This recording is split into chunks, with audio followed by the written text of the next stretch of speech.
What's happening, guys? My name is Adam, aka Speedy Spectrum, and welcome back to Let's Play and Dub The Legend of Zelda Link's Awakening for the Nintendo Switch. In the last episode, we accomplished a lot. We obtained the Ocarina from the Dream Shrine up here, and with it we learned the Ballad of the Windfish from Marin right here. We also explored Animal Village, and we kinda sorta went on our first date with Marin. We also trekked through Yarna Desert and obtained the Angler Key. In this video, I am sorry to say that I will not be exploring the fourth dungeon. I know, it's sad. Many of you are looking forward to it. No, instead, I am going to take care of a very special side quest. And for this reason, I obtained some secret medicine off screen. Trust me, I'm gonna need it. Before I tackle this side quest, I want to take this time to collect some more secret seashells, one of which can be found in this tree by dashing into it. Very nice! This is secret seashell number 28 in total. Speaking of which, you may have noticed that my Piece of Heart and secret seashell totals are a little inconsistent. There is a reason for that I will explain later. But for now, I want to obtain 2 other seashells before we tackle this most dangerous side quest.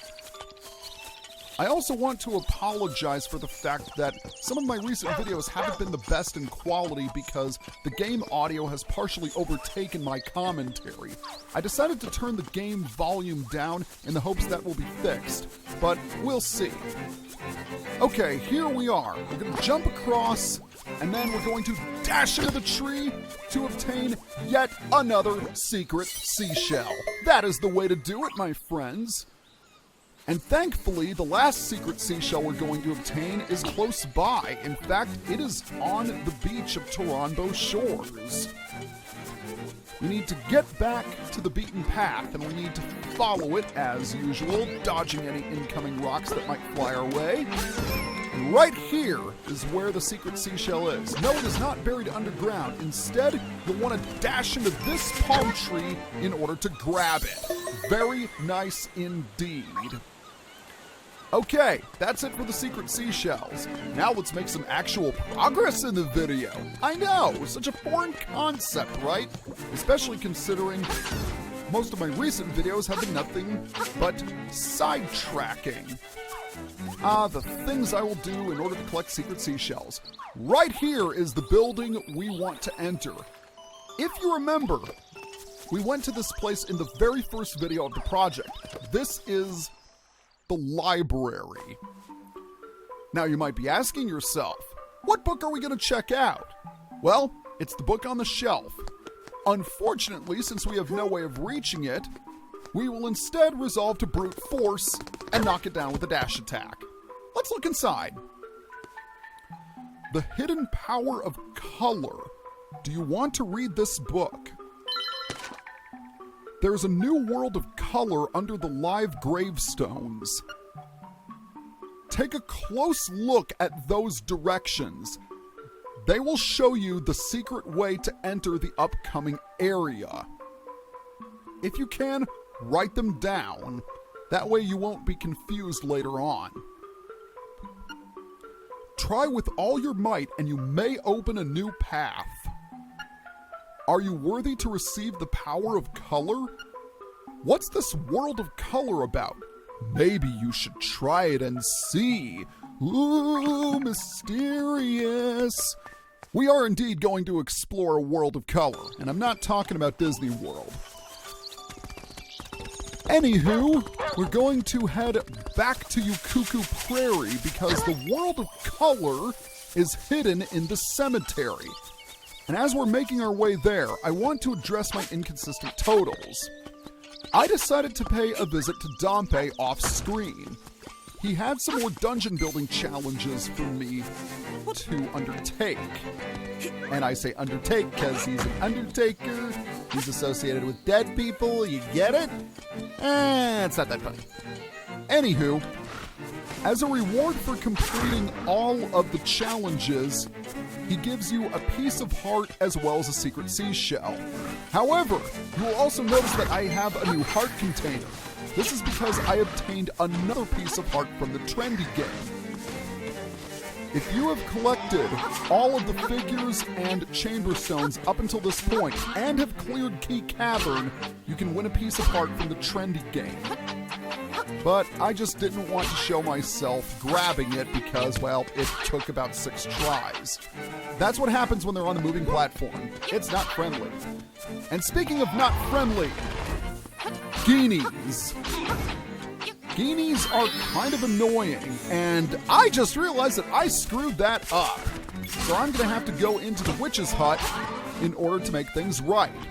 Speaking of the witch's hut, I would highly recommend that you find the Mad Batter in the Mysterious Forest and get his magic powder upgrade, because you'll be needing quite a bit of magic powder in the upcoming optional area. But back to Geenies. They just float around. Nothing to it. They are, however, quite durable, and they tend to drop fairies as a reward. I want to take care of them so they won't get in my way, because I want to be sure that I have full health before I enter the upcoming optional dungeon. Yes, it is a dungeon that we will be exploring, but it's not a required dungeon. One thing I forgot to mention about Geenies is that when you do take them out, all of them will disappear. You can also encounter giant Geenies, although they're much rarer. Okay. Remember the directions we saw in the library. We need to follow them using these 5 tombstones. So first, we're going to push this one down. Then we'll push this one to the left. Next, this one goes up, and it contains another Geenie. Joy. You might want to consider spin attacks to get rid of them. And they prove to be a lot more effective. In fact, I wonder why I haven't been relying on spin attacks as often as I should be. There we go. And thank you for giving me a fairy. That's just what I needed. Alright, back to the gravestones. Push this one to the right, and finally, this one goes up. And lo and behold, the secret passageway has been revealed! So let's walk down. Welcome to the Color Dungeon, a bonus area in Link's Awakening that was first introduced in the DX version of Link's Awakening on the original Game Boy. It was created to show off the color capabilities of the then newly released Game Boy Color, and was one of the first games to do so. As you can see, there are 2 Stalfos here. Don't worry, they will not attack. Instead, they're going to do something a whole lot better. Just as I said earlier, you will need magic powder to get through the dungeon. And thankfully, these guys will sell you some. They didn't do that in the original game, so it's a welcome change if you ask me. Alright, let's explore the Color Dungeon. And we're going to start things off by meeting a new enemy. This is a Camo Goblin. Camo Goblins blend into the floor, then they come up and attack you. You need to wait until they show themselves in order to strike them. The 2 skeletons were slightly different in the DX version. They asked you what color their clothes were and nothing else. So it's nice to see that in the Switch remake they're a lot friendlier. By the way, you will find some samples of magic powder underneath the pots. Again, it's a good idea for you to have a lot of magic powder before entering. Okay, right here we have a puzzle. In order to solve this puzzle, we need to make all of the eye statues the same color. So, we're going to hit this statue, which will change the color of the bordering statues, and then hit this one. There we go. All of the statues are blue, which means the chest is revealed. And this chest contains the compass. Yes, just like the mandatory dungeons, the color dungeon has its own compass, map, and nightmare key. Alright, take a close look and listen at this wall. Yep, it sounds different, so let's blow it up. And oh boy, there will be something nice for us waiting on the other side. It's the treasure room! There are a grand total of 140 rupees in here. And as you can see, we now have more than enough to purchase the bow.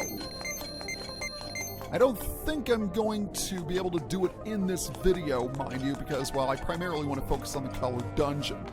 Alright, we have a new enemy and a new gimmick here. First, the new enemy. Bone putters. They drop bombs. That's not friendly. Once you hit them, their wings fall off, and they start jumping on their own, and sometimes they'll drop down pits themselves. Yeah, really smart. But back to the gimmick that I was talking about. These tiles. When you jump on them, they change into yellow. When you jump on yellow tiles, they change to red, and when you jump on red tiles, they change to pits. So don't stay in the same place for too long. Capiche? Anywho, we've got yet another new enemy here, and a very clever one at that. Oh, I didn't quite do that right. This is a Karakoro. Karakoros are color-based enemies. Strike them with your sword, pick them up, then throw them into their proper holes that match their color. Once you do that, they will be eliminated, and the chest will appear. Very nice indeed. So let's open it. And we get the stone beak. Awesome. So let's head down for a sec, because I think there's another treasure waiting for us. Not in this room, but the next one. I kind of like the sounds the camo goblins make when you defeat them. It is pretty funny. But as you can plainly see, the majority of puzzles in this game revolve around color.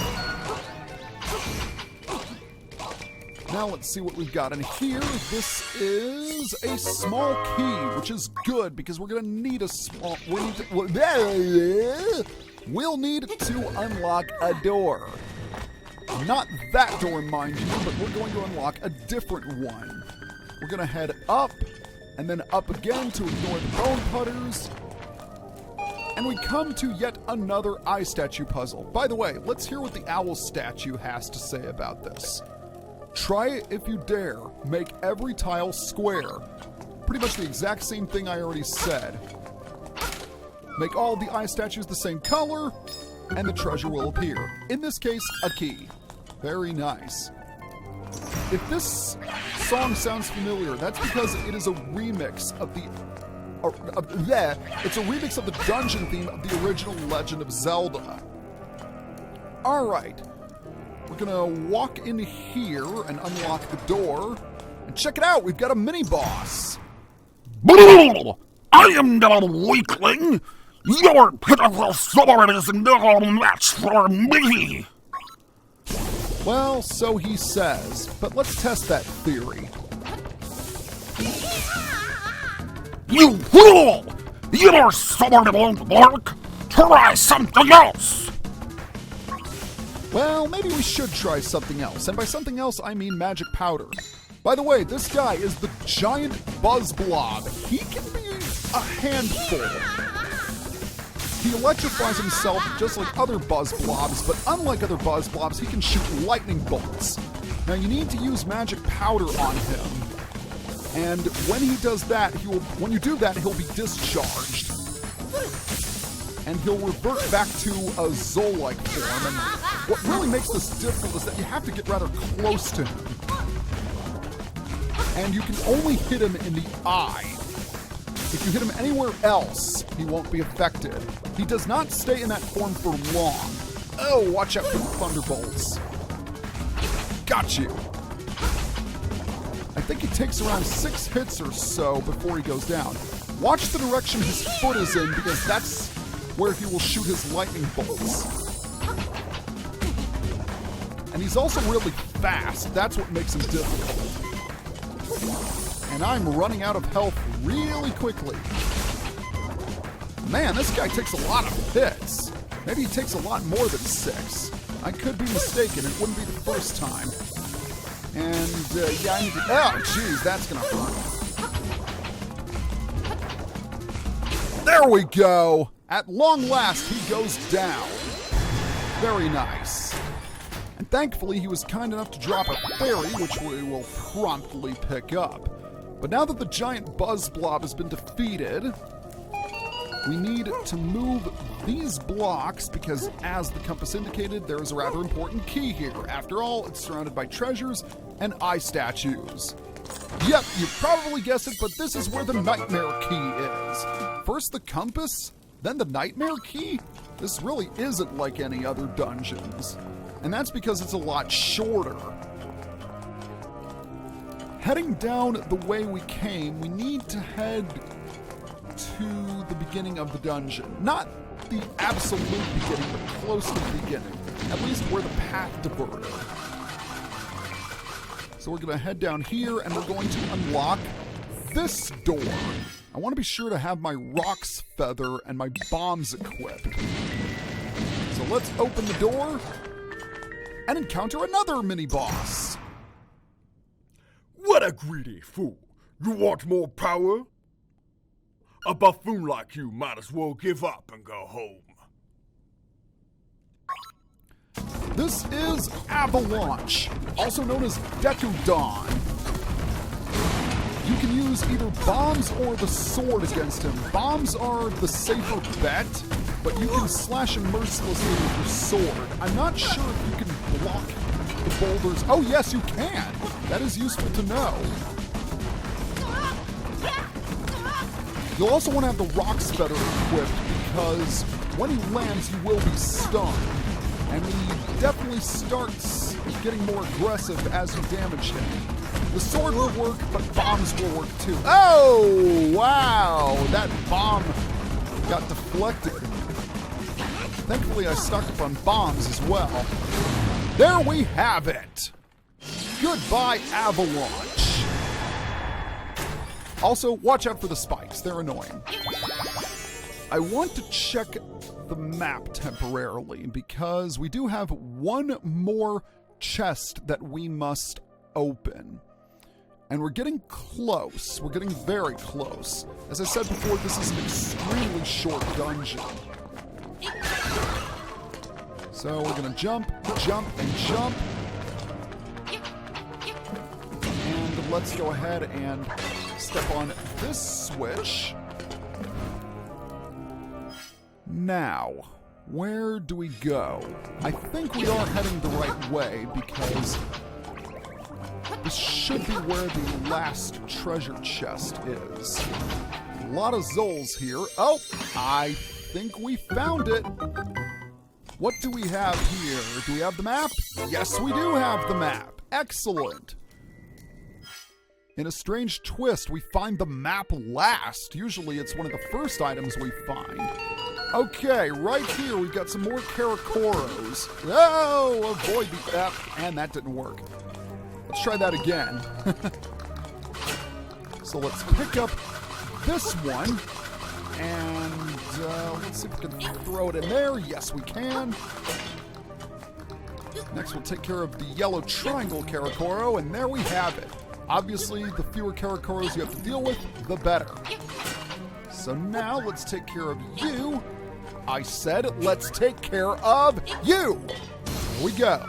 Most excellent. Another small key for us to use, which is good because we're bound to encounter a locked door soon enough. I want to see if I can find any hearts in these pots because we're coming really close to the boss. And the boss of the color dungeon can be rather tricky if you don't know how to engage him.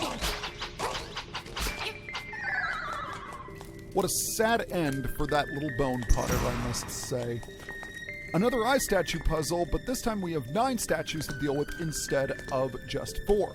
But this puzzle is still easily solvable. The owl statue will say exactly the same thing, so no point in checking it.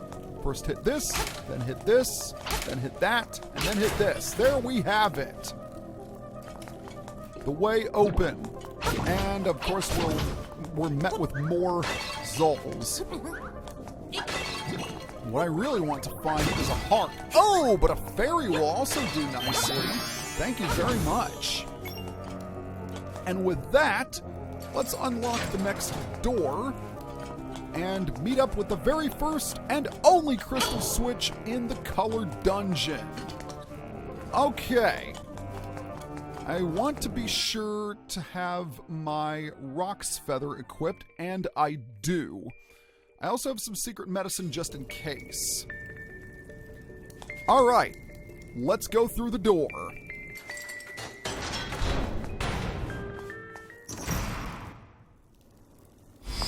This is safe. I'm safe. This is the Hardhit Beetle, also known as the Evil Orb or the Deepoon in the classic game.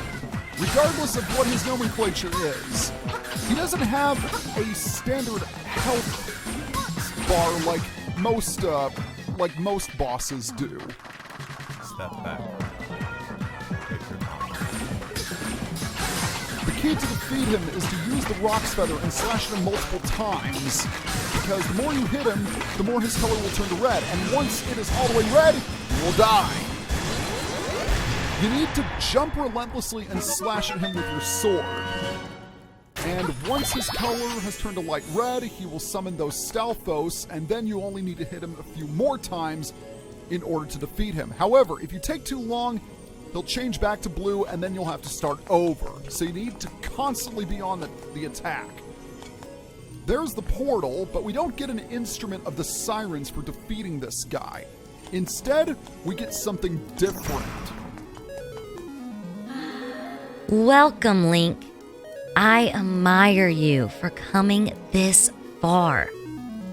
I will give you the power of color. If you want offense, choose red. If you want defense, choose blue.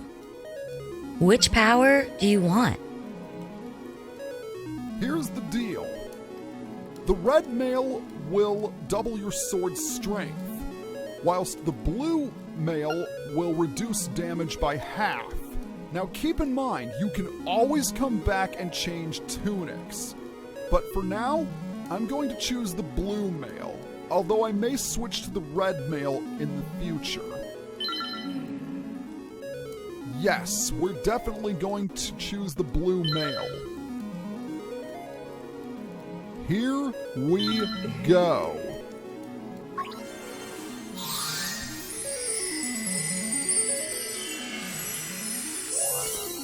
With the power of the Fairy Queen, you got the blue mail. You'll take half as much damage.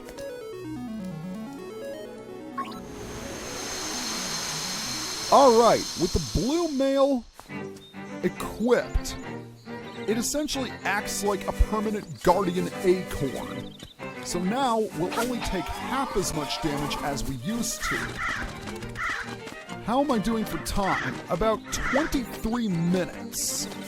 I'm going to take care of one last thing before I end the video. And in order to do it, I'm going to head to Tao Tao Heights.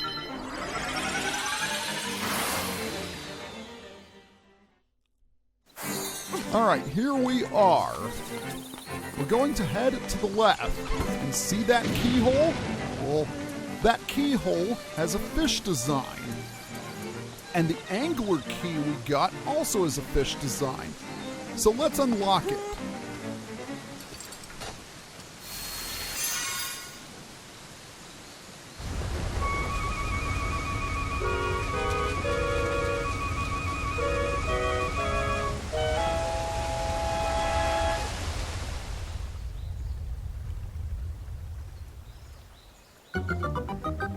There we have it. The path to the fourth dungeon has at long last been revealed, and we will explore it next time. See ya!